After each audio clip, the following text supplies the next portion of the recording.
You've found just stories, simple, heartfelt moments from real lives, stories that remind us how connected we all are through love, loss, and hope. Get cozy. The stories are about to begin.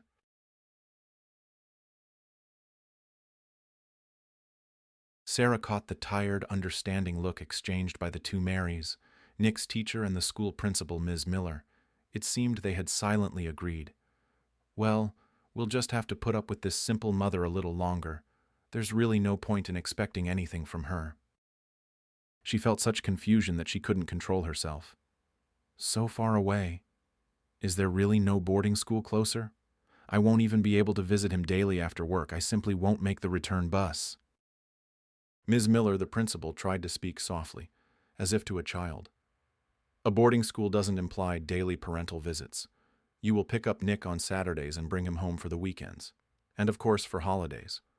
I'll help you fill out the application for the educational allowance. You are a single mother with a low income. You are entitled to benefits. Believe me, this is the best solution, first and foremost for Nick. However much Sally tried to convince herself not to give in to weakness, her eyes filled with heavy moisture on their own. And soon these ridiculous tears rolled down her cheeks. Her mascara probably ran, and she must have looked completely pathetic. Ms. Davis, Nick's teacher, solicitously offered her a napkin from the school cafeteria and sat down on a chair nearby. Sadie, let's talk like human beings, if we may, Ms. Miller. Thank you. Perhaps that will be better. This really is a chance for Nick. Just don't think that because it's a boarding school, it's only for children from troubled families. That's nonsense. Sometimes life circumstances just turn out that way, and you have to choose a boarding school for your child. And there's no shame in it. This boarding school has a good reputation. It's not just for show and reports. A close friend of my cousin works there as a cook. The staff sees everything from the inside. The atmosphere is good. Nothing terrible happens. Fights? There aren't any, and never have been. And the teaching staff is friendly. And most importantly, they teach English superbly. The teacher is strong and knows how to engage students. For Nick, such strong educators are the most important thing. He's a very capable, remarkable boy. I've been working here for 25 years, Sally. I have the right to judge and compare. He won't get that kind of education in our local school. Forgive me, Ms. Miller, but there's simply nowhere to get such subject specialists here. She nodded to the principal, who sighed dryly. Who of that level would come here? Exactly, Ms. Davis gestured towards the principal. Sally, that's the truth of life. Think about Nick's interests. He'll grow up and thank you for taking the opportunity to give him a different life. Language is needed everywhere now. Salaries are completely different with a language. Well, I see you've calmed down and agree with me. Forgive me, I just got too emotional. Sally dabbed her hot cheeks with the napkin, quickly crumpled it up, and threw it in the trash can under the table. I just can't imagine how I'll tell Nick about this yet. What if he thinks I want to get rid of him? He'll grow up and say, "You sent me away so your life would be easier." And we've already thought about that, haven't we, Ms. Miller? Ms. Davis smiled, pleased with herself. I've already talked to Nick twice. There's nothing to worry about, Sarah. He's quite willing to go study in the city if he can come home on weekends. He's interested in everything new. At his age, it's a real adventure, especially since, although he's calm and diligent, he's not timid and wants to achieve a lot. You're raising quite a guy, Ms. Miller. You'll be proud. It felt to Sarah as if that conversation had been just yesterday, and in 6 months, her son would be graduating. At the pre-New Year parent-teacher meeting, they promised to provide all the details. She had been saving a little from each paycheck for this event for a year and a half, to give her son a pleasant surprise. And if it wasn't enough, her friend Nancy promised to help out. It would be good to know in advance how much money was needed to figure out how much would be left for Nick's suit and shoes. And she probably needed to give something from herself, at least to the class advisor. Nan, what do you think? Flowers, chocolates, maybe some brandy? Sally asked her more experienced friend. Brandy? You poor thing. Nancy laughed, tilting her head back. You're not going to the doctor after being discharged. Don't even bother. Just do it as usual. You'll hand in the money, and the parent committee will order everything themselves. You don't need to buy anything separately. Better buy something for yourself to wear to the graduation. How many years has it been since you bought yourself anything at all? Looking at you, you'd think they haven't paid salaries at your post office for years. Everything for your son, everything for little Nick. That's good, of course, but there should be a limit to everything. You can't completely forget about yourself. I'm almost 10 years older than you, Sally, and even I consider myself young and sometimes spoil myself. And you're only 35, you're still a girl, and you've already written yourself off as an old aunt. It seemed Nancy could go all day without food if she was given the chance to lecture someone on life. Usually, Sally was the one who fell into her hands for this. But Nancy didn't just give unsolicited advice. She never refused to help either. However, about spending on herself. It was easy for Nancy to talk. She had a husband with a modest but steady job at the tractor station, and her grown daughter and son-in-law lived in the big city, didn't ask for help, sometimes even helped their parents themselves. It was useless to remind Nancy that when her Dolly went to study in the city, she also had to spend money. She didn't want her daughter to look poor. She didn't want to. Since 4th grade, almost 8 years, her son had been studying at the city boarding school. The kind Ms. Davis, who still taught in the elementary grades at their village school, turned out to be right. In Nick's class, there were only 2 children from disadvantaged families, and Nick was one of them. The others studied at the boarding school for other reasons. Some were not accepted by their mother's new husband, even if he wasn't poor at all. Some had a single or divorced mother working 2 jobs or running her own small business, and were simply afraid that the child would be left completely unsupervised. And who knows how many stories there are. Everyone has their own life. It's easiest to judge without understanding. Some bought their children off with expensive gifts, didn't take them home every weekend, but gave them an expensive mobile phone or a game console instead. Nick told her. Sally didn't ask if he liked such a substitute. She was shy of awkward questions. As long as her son was happy to come home, that was good. She tried her best to make sure he didn't feel deprived. It wasn't his fault that she was a complete orphan and raising him alone. And Sally tried. She bought simple toys at first, then the game console her son mentioned, a player, a mobile phone, shoes and clothes. She understood that she was buying the simplest things, but with her salary as a postal operator, she still had to manage to buy something beyond the bare necessities. There was really nothing left for herself, and Sally tried not to notice. What was the point of thinking about it and looking unhappy? A tearful, miserable face wouldn't bring in any more money anyway. Nancy read aloud an article from a fashion magazine. Negative emotions have a detrimental effect on health. See? I always felt that, Nancy triumphed. My mother even told me, spit on everything, take care of your health. And now British scientists have confirmed it. These British scientists are everywhere. Sometimes they study such nonsense that everyone has known for a long time anyway, and they probably get big money for it. They rewrite an old truth in a new way and go to the Canaries on their fees. See, I even rhymed. But we won't be envious. We don't care about their earnings. Let's forget about negative emotions and be healthy. Sally completely agreed that complaining wouldn't add to her health, so she nicknamed her boots, which she had been wearing for 10 years, the Jubilee boots, and tried to look at them without sadness. Not long ago, Sally used to come to the regional city before weekends and holidays and pick up her son from the boarding school to bring him home. She loved those evenings when they sat side by side on the bus. She would put her arm around his shoulders. They would chat about everything, and somewhere halfway Nick would fall silent and fall asleep, and Sally would listen to his quiet breathing. But for 3 years now, Nick had been traveling home by himself. 8th grade, Mom. I'm perfectly capable of getting on a scheduled bus and getting to the village, and 1 ticket is cheaper than 2. You're always talking about saving money. Oh, you clever one, found an excuse, latched onto saving money. You've become completely grown up. Sally laughed, ruffling his hair. Just say you're embarrassed to ride with your mother like a little kid. Of course, the boy had grown up. He wanted to feel like an adult. It made her a little sad. So this time had come, when he hardly needed her anymore, and soon he wouldn't need her at all. You should be happy, Nancy declared in response to her sad confession. "You've almost raised a boy. Soon he'll be earning his own money, and it will be much easier for you. You'll be able to breathe, rest, and finally afford something for yourself." Sally understood that her friend was right, but for some reason she couldn't feel happy. The parent-teacher meeting at the boarding school was held a week before the New Year holidays. Nick stayed to finish his studies, and Sally was traveling home to the village alone on the last evening bus. She was a little confused. The graduation would cost more than she had thought. In their village, they collected much less for the school party because most parents struggled to make ends meet. Only those whose husbands earned money working away from home had some extra cash, or those who kept livestock and sold meat. She had brought the sum she had saved for a year and a half just in case from her paycheck.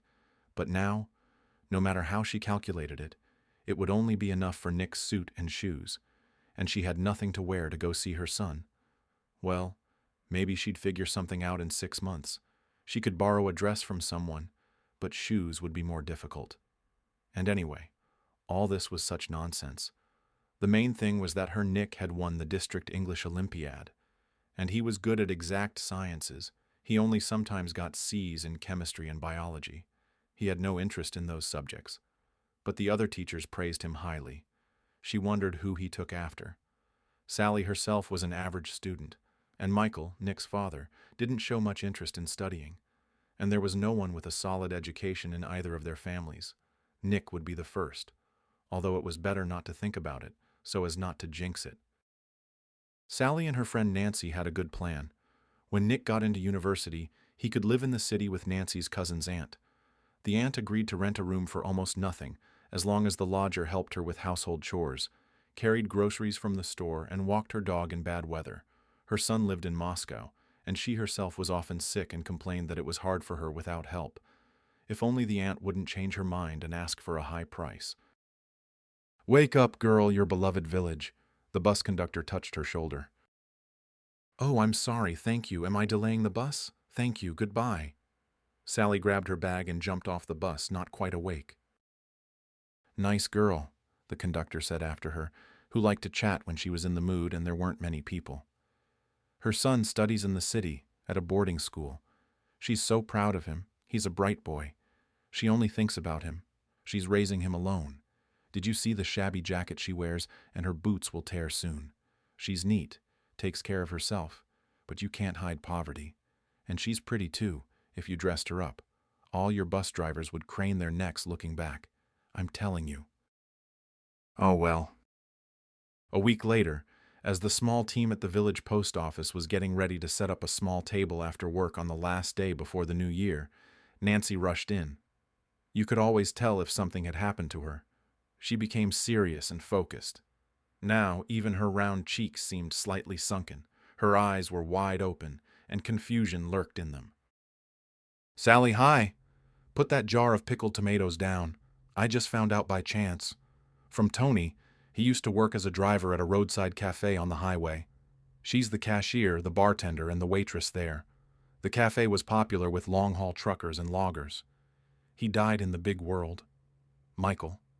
For some reason, he got drunk and went from the sauna into an ice hole in freezing weather, and his heart couldn't take it. I didn't ask for details, and Tony probably doesn't know them either. I had no idea that his friend Tony had been keeping in touch with Michael all these years, calling and writing. I only found out just now by chance. I asked him why Moose looked so gloomy, and he said, yesterday they were remembering his friend Tony. That's the story. No, he just had a decent drink once, and he's gone. So young. Who could have thought his heart was weak? Sarah, for some reason, picked up the 3-liter jar of tomatoes again and quietly called out to her boss, "Ms. Adams, I won't be able to stay for the corporate party. Truly, I can't. Please forgive me and the girls." "What happened, Sally?" "I found out Nick's father died," Nancy answered for her friend. "Oh," Ms. Adams exhaled. She wanted to add something else but just waved her hand and suddenly suggested, "Stay both of you girls. We can commemorate him together. What will you do sitting alone, remembering, pouring from an empty vessel? And we're all friends here. If you need to talk, we'll always listen." "You really should stay, Sally. Nancy supported the idea. But I can't. My husband is waiting for me home earlier. He's worried he won't make decent aspic without me. And we have guests for New Year's. I wouldn't care about this aspic when things like this happen, but then he'll grumble for 2 weeks that I'm chatting with friends while the household is neglected. So, thank you, Ms. Adams. Keep an eye on things. And tomorrow Nick is coming and my mood will immediately improve. That's life. What can you do? It goes on. In the morning, Sarah scolded herself for going to Nancy's after the get-together at the post office instead of home. She wasn't used to drinking. She drank very rarely, a glass of champagne on New Year's or a small glass of sweet liqueur on someone's birthday. And she had no idea of her limits at all. And here, they spent the whole evening with Nancy remembering the past, their youth, Sarah's love story with Michael. And Nancy's husband, Alex, hearing the reason, brought a bottle of cherry liqueur. He made his own liqueurs, and they were treacherous, delicious, easy to drink like juice, but if you had too much, your legs would get tangled even with a clear head. Alex commemorated Michael with the friends with one shot and quietly left, not bothering them anymore, and they stayed up past midnight. Only then did she understand. All these years she had kept the promise she made to herself, not to talk or even think about Michael. But today she could. She even should, especially since she trusted Nancy and wasn't at all embarrassed by her memories in front of her. Michael appeared in their class in the very last school year. He came with his father, who had decided to return to the village after many years of working all over the country. Michael's father, Maxwell, was a drilling foreman, and he had traveled everywhere with different expeditions, with geologists and surveyors. The village women discussed the strange story for almost a month. Michael's mother had left for another man, simply ran away, leaving her son with his father. When fathers abandon children, no one is surprised, but it's unbelievable when a mother can do that, was the unanimous verdict of the local gossips. What kind of love happened to her? Her husband hardly ever drank, was calm, handy, even saved money. Not a lot, but enough to renovate the old paternal house and buy new furniture. And he has a car, even if it's old. In short, quite a catch. He won't be alone for long, especially since his son is almost grown, soon going into the army. He'll stay here, in the village. There's nothing for young people to catch here now. As soon as Sarah saw Michael, she immediately knew that something special would happen between them. She hadn't dated anyone yet, hadn't even thought about boys. She was a child. But then she understood, and that was it. Most boys in their teens were awkward, gangly, but he was a well-built guy. He walked into the classroom after the principal and looked up. His very first glance fell directly on Sarah, and they looked at each other intently for a few moments. Sarah knew he liked her. There was no need to say anything. Sarah's mother, Lucy, studied in the district center and married a newcomer from the North Caucasus there. The first years, when the young couple rented accommodation, they lived well, and their daughter Sarah was born. And then they went to her husband's homeland, where his behavior among his own people changed almost beyond recognition. Her mother told her, he was terribly jealous and started acting like some kind of bully, like, "Be quiet, woman, I'm in charge." And his mother, a woman is supposed to honor and endure her nagging until she becomes a mother-in-law herself. Here, at least relatives would stand up for you if something happened. But I was a stranger. I had no one. I endured a little. It was scary to divorce with a small child, but I decided anyway and left home with you. If it had been a son, maybe my husband wouldn't have given him up. He would have sued, but he let you go easily. Returning home, her mother Lucy got a job at the post office. Sarah remembered this post office as long as she remembered herself, constantly hanging around her mother's work after school. She really knew how everything worked there, like her own home. After her mother's death, Sarah was hired to her mother's position, and everyone considered it a given. Who else would they hire? Perhaps the post office was Sarah's destiny, but then she was sure her destiny was Michael. Her mother instilled in Sarah that a girl should seem a little indifferent, be capricious sometimes, not be the first to make up after a quarrel. Let the guy think that he is not as important to her as she is to him. Let him conquer her. And all this was in vain. Her mother's words were carried away by the wind past her daughter's ears. Sarah was completely unable and unwilling to hide how much she loved Michael. He liked it, and he got used to it. They never even quarreled once. Sarah easily gave in. Everything seemed trivial compared to the happiness of being with him.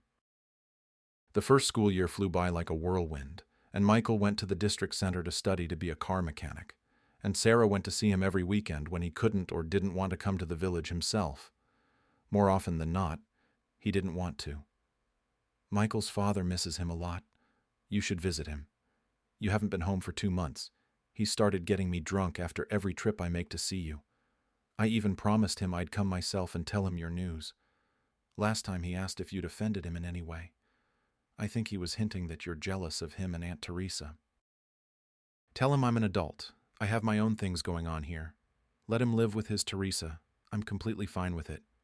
He shouldn't live alone. I'm not planning to live in the village after college and the army.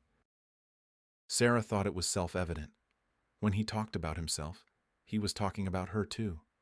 They were always together, and it would always be that way. She never once became wary. Was there a place for her in Michael's future plans? She felt a little sorry for Michael's father, Uncle Max. Even though he had found a companion, a son is a son. Before the army, Michael did come to visit his father in the village. They had a farewell party for him there. He had already worked in a car service. He handled money confidently and independently. He brought Sarah a tight blue denim miniskirt and a white t-shirt with palms and a beach. She wore the gifts to Michael's send-off party for the army. The village wasn't small, and half the village came to see Michael off. Teresa, Maxwell's friend, along with her friends, set tables in the garden. She worked as a cook and came up with many interesting dishes from the simplest ingredients to feed everyone. Michael's friend Gary, who worked at the same car service, came from the district center. He was already an adult, about 25, and Sarah danced 2 slow dances with him. Michael got seriously sulky with her, but by evening he was tired of pretending to be jealous, and they ran off together from everyone to the river, where a company of local fishermen had built a small riverside cabin. It turned out surprisingly cozy. They would come in the evening with kebabs and other tasty things, and at dawn they would go fishing. That evening, there was no one there, and the cabin sheltered Michael and Sarah until dawn. She thought it was a great omen. It meant they would soon have their own home. They just had to wait a little. She didn't tell Michael about it. She was somehow shy. And then the waiting began, the first month of which felt endless. A little later, Sarah found out they were going to have a baby, and she immediately told Michael about it. When the reply to her letter arrived, Sarah clearly understood that the child would only be hers. Michael explained to her that he hadn't planned any children until he had his own home and money, and she had carelessly let him down, like a child. If Sarah wanted them to stay together, she had to solve the problem. It's nothing terrible. There's still enough time to fix everything. Right when you've decided everything. Kiss. Bye. Sarah stopped writing. She hadn't decided anything after all, although Michael had expressed himself so clearly, and he gave no sign of himself. 2 months later, her mother died of a rapidly progressing severe illness, and grief overshadowed other problems for a while. Her mother hid what was happening to her until the end, considering it unnecessary to scare her daughter in advance, since the doctor's prognosis was unambiguous, unfavorable. The funeral and wake passed, neighbors and friends helped. Sarah lived in a fog and didn't even realize that her condition was already noticeable. Uncle Max came, cleared his throat, and asked, "Sarah, is it okay if I ask directly? Does Michael know?" "He knows. He knows he doesn't want it. He asked me to solve the problem," Sarah said dryly. "I'll write to that stray puppy," Uncle Max promised. "Don't think otherwise. I have no doubt he's the father. There can't be anyone else." But Michael replied to his father the same thing he had told her. He hadn't planned anything like this, that he shouldn't be taken into account at all, that he could be presented with a fait accompli. And he wasn't going to get married, not until he was 30. He wanted to see the world, especially since life had changed now, Different opportunities had appeared, and he already knew where he would go to work after the army. He had arranged it, so he shouldn't be waited for in the village. Sarah felt sorry for Michael's father when he came to show her the letter. He couldn't even utter a word himself and didn't dare to step past the threshold into the house. "Uncle Max, let's not panic ahead of time. Maybe he'll still change his mind. This is just because it was unexpected." Sarah began to comfort both herself and her almost father-in-law. "I'll help when the baby is born. Don't be shy, ask," Uncle Max assured her and quickly left the door. Sarah really hoped it was easier for her that way, and when her son was born, she named him after Michael's father. Michael still gave no sign of himself. Grandpa Max did help in the first years. He bought a stroller, a crib, a snowsuit for his grandson. Sarah received a benefit as a single mother. She couldn't bring herself to force Michael to acknowledge paternity and demand alimony, as if it were something dirty. Then Uncle Max found a new job and moved beyond the Urals with Teresa. He stayed there. He liked it. Sometimes he sent small sums for Nick's birthday and for New Year's, and then Sarah would give them to Nick in parts as pocket money. But for the last couple of years, much less money had come from his grandfather. Maxwell had retired and no longer went on expeditions. "Does Maxwell know that his son is no longer alive?" "He's already been told without you, Sally," Nancy told her friend. "Don't pick at that wound. It's not your place to comfort Max. You've drifted apart. Fate has taken you far away. Forgive me, of course, for being blunt, but your Michael did see the world. And why do people think that if you live only for yourself and your convenience, happiness will immediately come your way? Nothing did. But he's gone." In fact, her friend was right. Her tongue felt heavy. It barely moved in her mouth. Time to go home. Nick was coming for the holidays tomorrow. She wanted to cook something tasty for him in the evening, but now she would have to do it early in the morning. She woke up when Nick was already home and the sun was shining brightly through the windows. She jumped out of bed, threw on a robe over her old pajamas. She felt ashamed in front of her son. She had never greeted him like this before. She had to explain everything to him. He would understand. He was an adult. "Mom, I already know everything. Calm down," Nick interrupted her confused story. "You don't need to worry about me. I don't feel anything about it at all. For me, that person was as if he never existed, and you just had to start drinking because of it." Just yesterday, son, just that one time. It doesn't mean I..." "Well, it's nothing. Nothing hurts anymore. That person was once very important to me, so we commemorated him with Nancy. Let's talk about something good instead. You said someone was bringing you a suit and shoes for graduation?"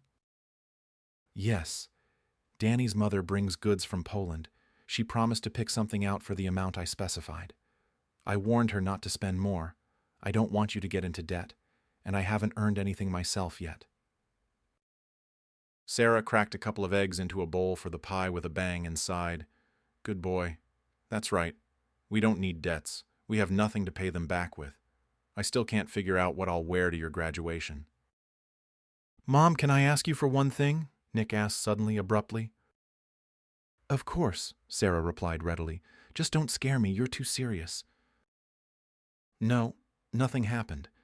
It's just, don't come to the graduation, okay? It's easier for you. You don't have to rack your brain over extra problems." "What? Why?" Sarah was confused. "It's such an event. It only happens once, like a wedding. I'll look at you and be proud of how you've grown up. You'll go away to study, to work, and I'll remember you as you were on that day." "Mom, you'll see me a million more times without this. There's nothing new or interesting there. All boring nonsense. The only interesting thing is the disco on the boat, but that's only for graduates, no parents." "You don't understand me, Nicholas," Sarah laughed, not knowing how else to react. "I have pretty much the same thing every day, so a solemn nonsense will do." There was silence for a couple of minutes. Nick hesitated, choosing his words, and finally said in the same abrupt, tense voice, "Just don't be offended. But there are other holidays. Here, with us, where everyone knows you and no one will judge you by your appearance. You're used to your life now and don't notice how poorly we live, and that other people see it. I never told you, but after meetings, they really discuss parents, who wore what, who arrived in what. How it infuriates me. You studied here, in the village, where you were all the same, and you just don't understand. No matter how I am myself, I will never gain authority as long as some people call me the son of a homeless woman. I've even gotten into fights because of it.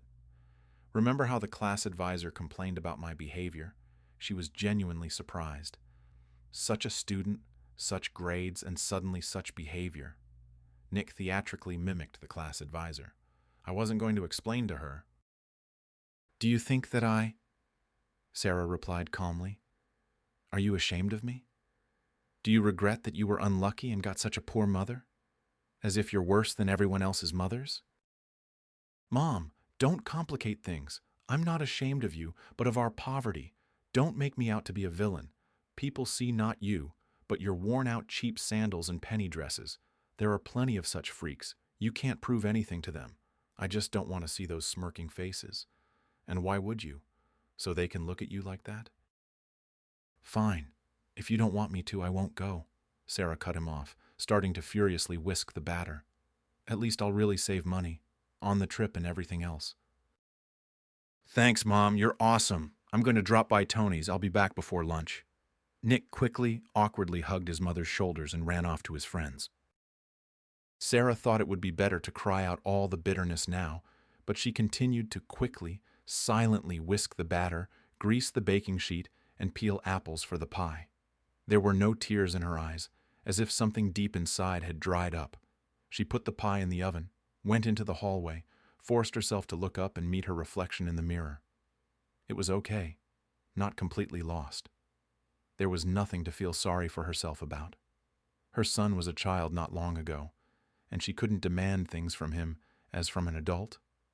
And worn-out sandals weren't permanently attached to her feet. New ones would appear. Tomorrow was December 31st.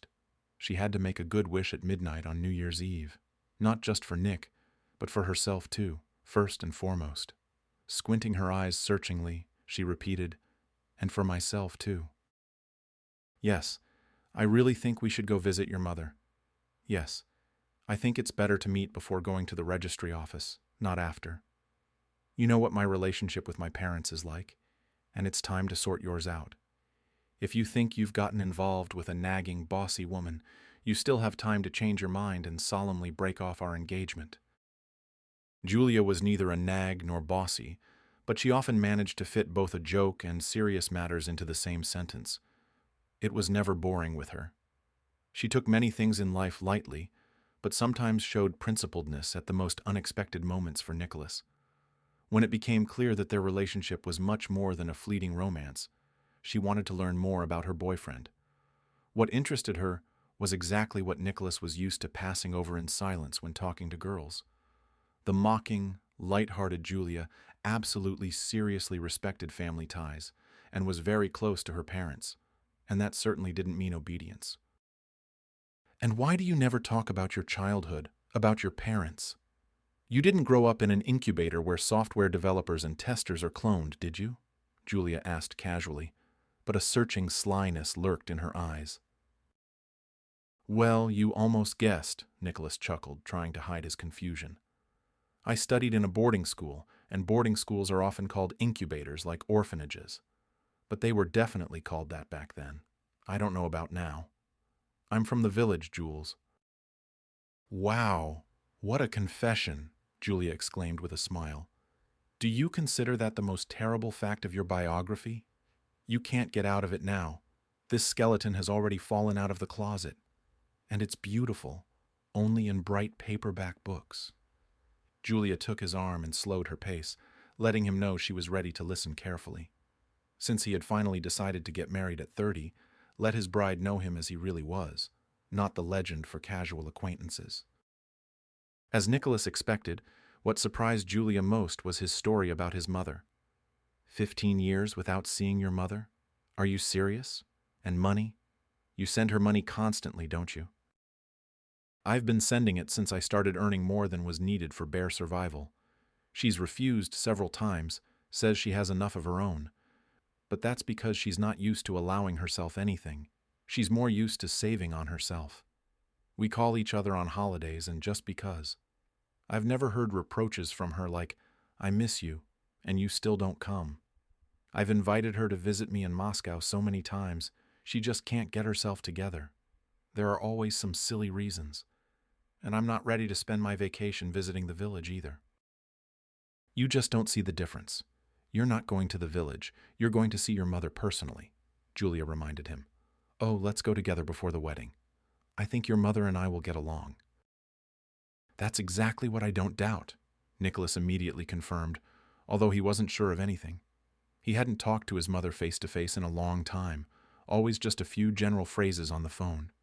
He didn't know himself if his mother was still the way he remembered her, or if she was a completely different person. He simply hadn't had time to think about it while he was sorting out his own life. We still have a whole month to get your mother a gift. What would make her happiest? Julia interrupted his unusual thoughts with an unexpected question and completely stumped Nicholas. It seemed the last time he had given his mother something was a very long time ago, with his first paycheck, when he got a job as a night watchman in his first year of college. He remembered her eternally worn faux leather handbag, which she had already repainted twice, in the middle of the night shift. He suddenly felt ashamed and sorry. Before going home, he simply bought a new handbag at the mall, not the most expensive one on sale, but in a decent store, leather. He arrived for the visit with 2 sports bags full of food supplies and first pulled out a glossy package with the gift from one of them. Here, this is for you. Wow, now I'll be the most fashionable girl in the village, his mother announced cheerfully, immediately transferred her wallet, a pack of tissues, and a fabric cosmetic bag into the new handbag, slung the bag over her shoulder, and went into the hallway to twirl around. Nick sat at the table, watched her, and thought quite condescendingly how little it took to make his mother happy. But then there was a quiet knock on the front door, and his mother answered in a melodious, girlish voice. Come in. And in walked a bearded ginger man, looking like a Viking from some fantasy movie. He smiled quietly, stopping a couple of steps from the threshold, looked at his mother, and then suddenly noticed Nick sitting at the table. And then his mother, glancing quickly at both of them in turn, said, Oh, hi, Nathan. Come in, sit down. Meet my son, Nicholas. Nick, Nathan worked with Grandpa Maxwell on an expedition. He's a surveyor. Remember, I told you about Grandpa's... Came to visit his father on vacation and brought greetings from Grandpa in the form of homemade honey for you too, Nathan clarified, entering the living room and pointing to the 3-liter jar with dark amber contents that Nick had noticed on the old sideboard as soon as he arrived. Nice to meet you, Nicholas. My father also has several beehives, just like your grandfather in his new place. He extended his wide, tanned hand to Nick, and Nick silently shook it, simply not wanting to appear like a bumpkin. You came to visit your father on vacation, so spend time with your father. It was almost 20 kilometers to the hills, a village on the highway. Going to the district center, it was easy to figure out that the ginger surveyor was clearly not just passing through the village, but had taken to visiting their house. The guest wasn't dense. He immediately understood that he was there at the wrong time. He didn't even sit down, walked back and forth along the window and said, Be well, Sarah. I'll be on my way. You and your son probably have a million important things to talk about. Bye. Bye? His mother nodded with a slight smile, her eyes sparkling mysteriously as she watched the guest's back. What is this Nathan doing here? Nick asked immediately, not hiding his displeasure, as soon as the door quietly closed behind the surveyor. Did he want a full vacation with affection and hot meals? He should have gone south then. That's a resort program. His mother came to the table where Nick was sitting and, whether joking or serious, lightly tapped the tabletop with a small, tired fist. Son, even if you're grown up and brought gifts, choose your words with your mother. If you've noticed, I haven't interfered in your life since graduation, not at all. She still felt the need to add. By the way, Nathan cooks perfectly well himself and doesn't need my watery cabbage soup. Nicholas himself couldn't explain now why that old conversation suddenly came to mind. He and his mother didn't realize then that they wouldn't see each other for many years. While he was visiting his mother that last time, Nathan didn't appear at their house again, and they never mentioned anything about it again. Nicholas had no idea if she had a personal life, and it never even occurred to him to ask. And now, when she was almost 50, it felt awkward to start being interested. In the photos she sometimes sent him on his phone, his mother looked cheerful and serene. Could she create the appearance of joy? Or was she really doing well? Nicholas had never thought about that either. He was busy with himself, his career, and recently with his personal life. The upcoming trip made him think uncomfortably. He envied Julia. How could she be so happy, as if she was going on a trip to a seaside resort? And most importantly, anxiety crept into his mind. Would Julia look at him differently when she saw the living conditions he grew up in? For her, rural tourism meant an ethnic village somewhere in Greece or Spain, and there the floors didn't collapse in dark hallways because of rotten boards, and there weren't silly bouquets from the 80s hanging on the walls. Sharp-eyed Julia would see all this and realize that if you scraped a successful software developer from an international company hard enough, you'd find a kid underneath in cheap, oversized jackets and with a crappy mobile phone, whom the class leaders called the son of a homeless woman. Well, whatever happens, happens. You can't run away from yourself forever and not see your mother for so many years. It's despicable. Getting angry at himself always worked wonders, and 15 minutes later he was calling Julia and telling her that he had bought 2 train tickets. There are no airports nearby, traveling by plane is far and inconvenient, and the train stops at the station in the neighboring village for a whole 2 minutes. If we're lucky, we'll manage to jump out.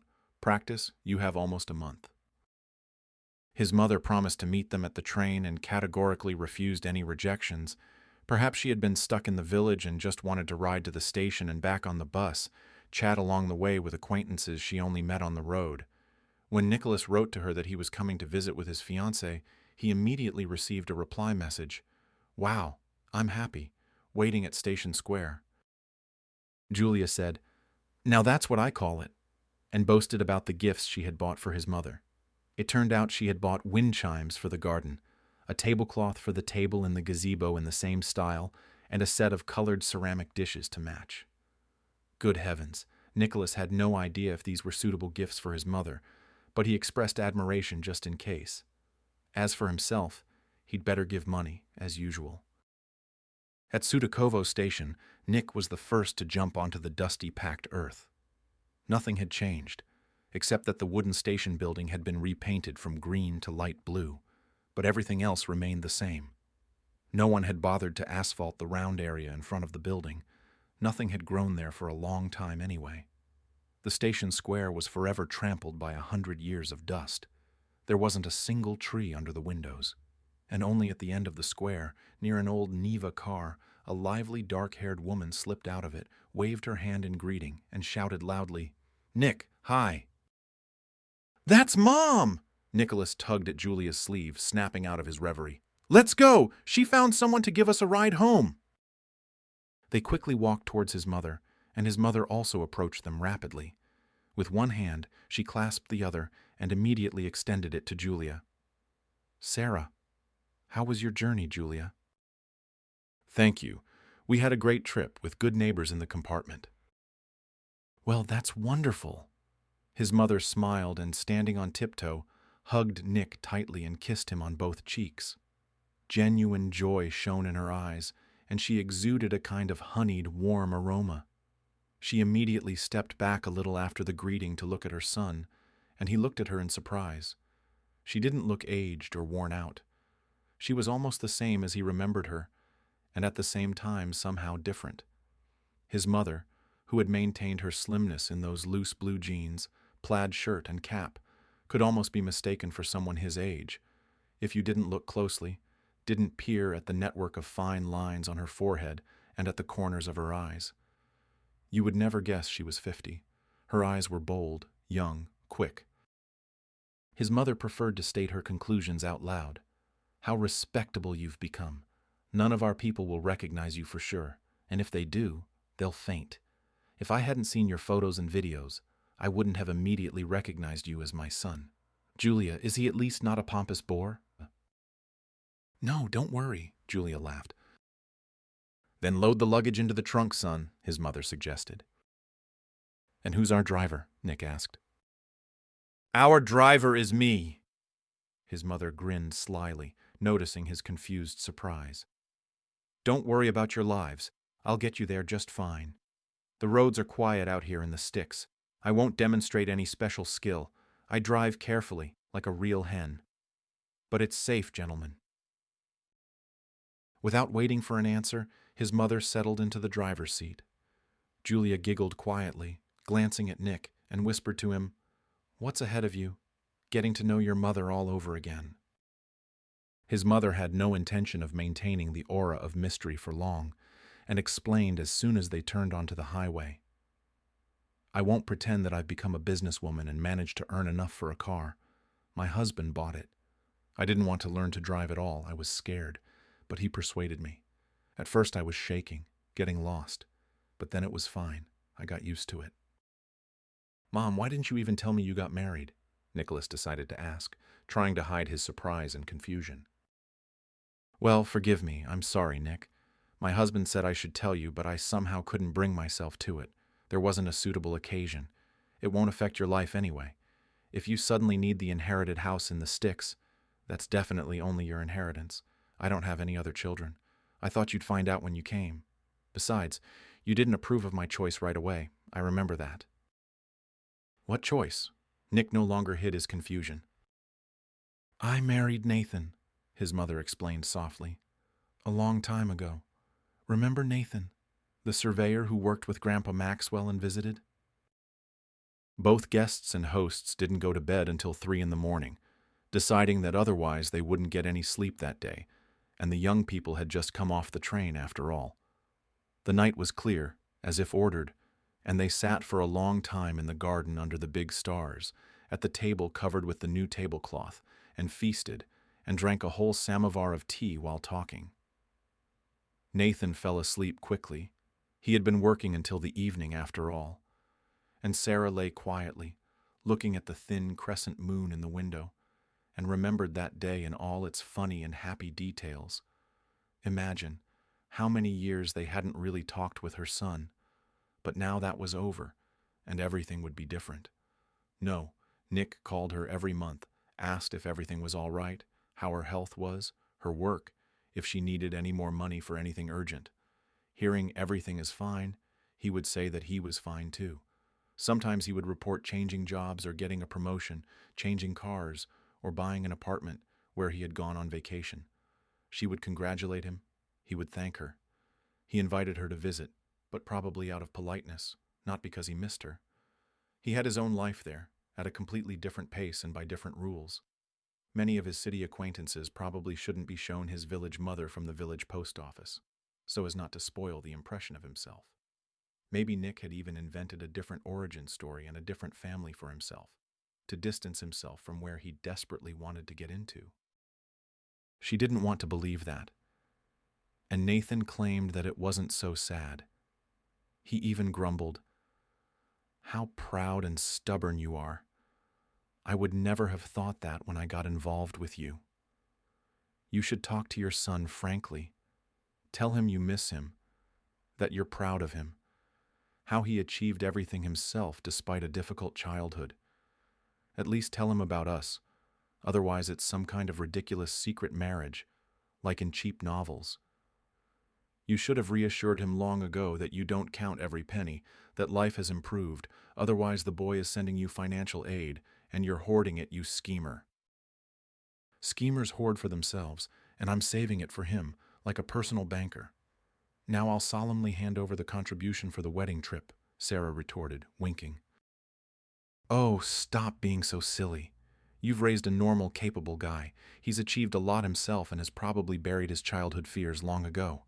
And you still remember the old childhood obita, resentment, from when he was ashamed to see you at his graduation. But you were already a grown girl then, and you got offended at a small, foolish boy." Usually, Sarah listened to Nathan. He was sensible. He wouldn't blurt out anything rashly. But when it came to her son, she couldn't overcome herself. She even regretted in such moments that she had told Nathan absolutely everything about herself. She wasn't offended by anyone. Life itself had simply convinced her that she shouldn't impose her love on anyone who didn't show that they needed her love. That person was doing perfectly well without her. She hadn't understood this with Michael, Nick's father. She had followed him like a loyal shadow, lived for his problems and worries, and he really had never discussed life together or children with her and hadn't promised anything. He talked about love only because all girls liked to hear it, and it was convenient for him to have Sarah around while he lived in his father's house. She had made it all up herself. She only realized this when Nick went away to study, and she was left alone. And then, as if by fate, she met Nathan. Everything turned out completely differently. Nathan, due to his expeditionary fate, had traveled half the country, but he tried to visit his father in the hills every year. He didn't think about settling there until retirement. He suspected that he would sink into gloomy thoughts and become completely desperate, when fewer places meant fewer reasons to be sad. He thought maybe his son would change his plans when he decided to get married again. But 10 years had passed since Nathan's first fleeting marriage, and nothing hinted at a new attempt. He even got divorced 3 years after the wedding. He went on an expedition to the north, and his wife went to visit her mother and stayed there because she met the owner of a shoe store, and she and her mother decided that was the best option. Her husband wasn't offended. He blamed only himself for the failure. He was captivated by bright beauty. He didn't pay attention to the fact that they were two different people.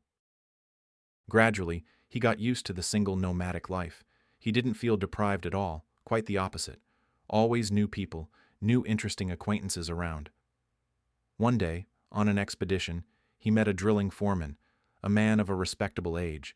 They chatted and found out that they were fellow countrymen, from the same district, 20 kilometers between their villages.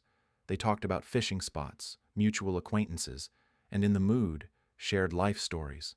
This fellow countryman, Maxwell, told about his family, about his runaway wife, about his foolish, selfish son, and his almost daughter-in-law with a real grandson.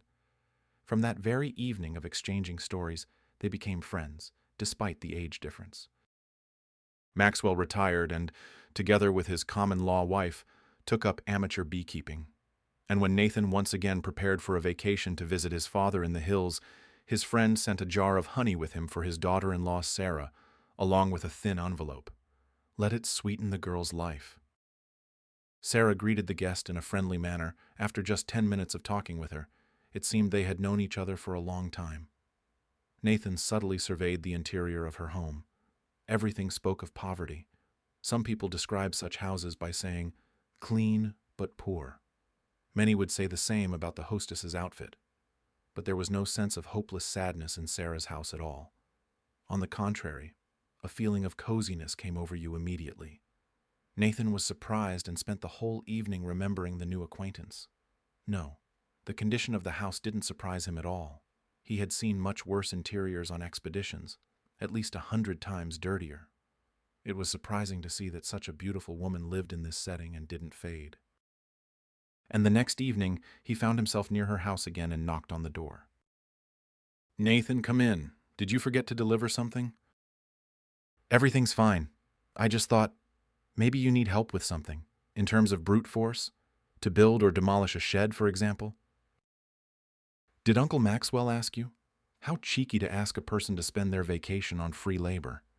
Sarah smiled. "No, it's my own cheeky initiative. Think about what you might need." And she suddenly became flustered. Nathan understood.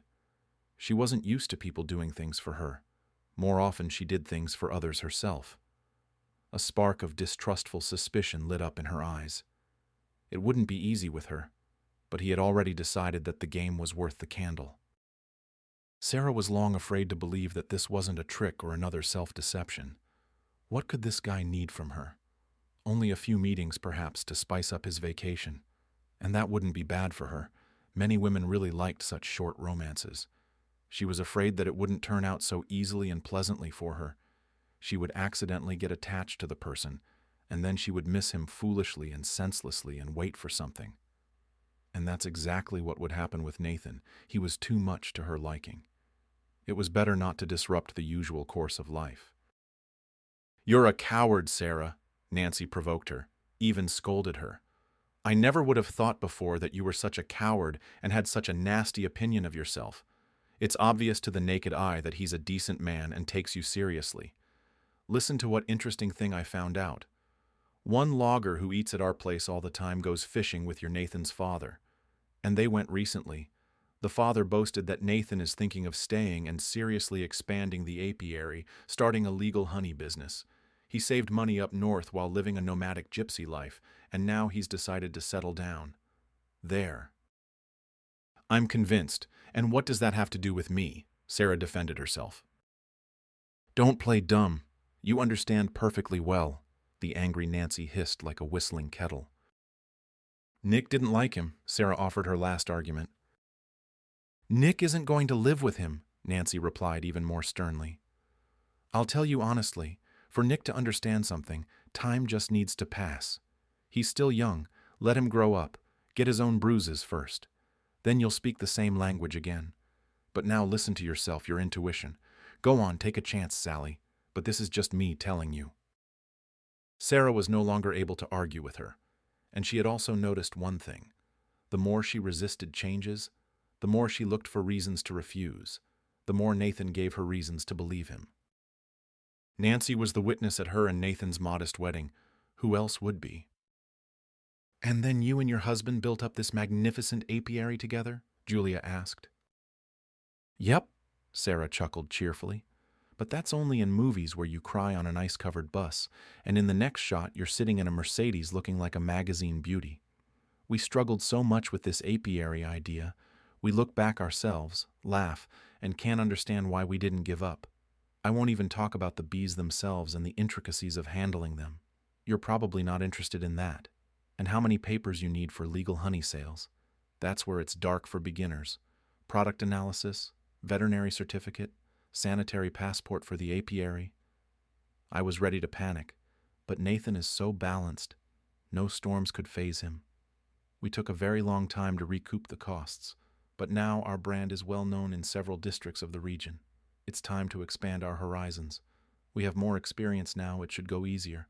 I'm sure we'll be able to implement our plans with my husband. You are an invincible woman, Julia said, taking advantage of a pause in her future mother-in-law's story. Now I know exactly where Nick inherited his character from. Oh, Julia, Sarah laughed. Nick has achieved a lot. At his age, I was counting pennies. I couldn't even provide for him properly so he wouldn't feel worse than other children. I would have sat at the post office for 3 kopecks my whole life if I hadn't been so lucky with my husband. So your flattery is unsuccessful. I understand everything about myself. I wasn't trying to flatter you, Julia objected. You're wrong to think that character is only shown in a career. I'm not even 30 yet, and I see so many people embittered at the world, disappointed in everything, whatever their age. They live in decent conditions. Their parents did everything so they wouldn't lack anything while they got their education and started working. They don't have children or don't have to raise them alone. Many of them probably wouldn't have been able to endure what you had to and not become embittered. I felt uneasy when I realized how cruelly Nick actually treated you, and you greeted him so warmly. 15 years of just sending his mother some monetary payoff instead of attention and formally calling on holidays. I had a lot I wanted to say. I just didn't want to ruin your holiday, since you were happy to see him after all. Can I ask you something? Sarah interrupted. No, Julia. It's hard enough for him now. I see he's already thought it all over himself. We'll build a real relationship. I'm also not perfect, as you see. I didn't even tell him about my marriage for many years, and I did take the monetary payoff, even though I didn't need it anymore. By the way, before the men come back from the apiary, here, take this envelope for yourself. It will come in handy for the wedding. Refusing your mother-in-law? Let's seal our friendship with a women's secret.